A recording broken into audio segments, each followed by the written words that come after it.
আসসালামু আলাইকুম। এতদিন তো আপনারা আমার হাতে ফুল বানানো দেখছেন, আজকে দেখবেন আব্দুল আজিজের হাতে ফুল বানানো। আমি যে একাই ফুল বানাইতে পারি বিষয়টা ঠিক এমন না। আজকে জানলাম যে আজিজ সেও ফুল বানাইতে পারে, তো তারে ফুল বানাইতে দেওয়া হয়েছে যে। তো সে বড় যে সাদা গোলাপ আছে সেগুলো দিয়ে ফুল বানাইতেছে, সাদা গোলাপ এবং লাল গোলাপ মিক্সন একটা বানাইছে, এই যে দেখতেছেন সাদা লাল দুইটা এবং সাদা দুইটা।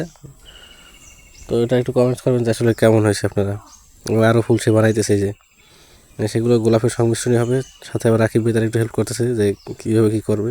তো আজিজ আগে ফুল টুল বানাইছে মোটামুটি, তো টুকটাক অভিজ্ঞতা আছে বললে চলে, তো পারে আসলে মাসাল্লাহ।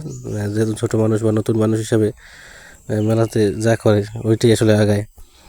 তো ফুলের একজন নতুন কারিগর পাওয়া গেল, শুধু আমি একা না, আব্দুল আজিজও বানায়, এর আগে আকাশও ফুল বানাইতে পারছে। তো টুকটাক দেখা যায় যে আমার মতো সবাই কাজবাজ করতে পারে। আমি যে একা ফুল বানাই বা একা যে পারবো বা একাই যে পারি তা না, সবাই টুকটাক পারে আর কি। তো ফুল গাম দিয়ে আব্দুল আজিজ সে ফুলগুলো লাগাইতেছে, এই যে। তো সেটাই আপনাদের দেখালাম যে আমাদের আব্দুল আজিজের একটা ফুল বানানো, যে এটা হলো সে বানাইছে মাত্র। তো কেমন হলো একটু দেখেন, সবাই একটু মতামত জানাইন আর কি। তো সবাই ভালো থাকবেন, সবার জন্য দোয়া ভালোবাসা। আসসালামু আলাইকুম।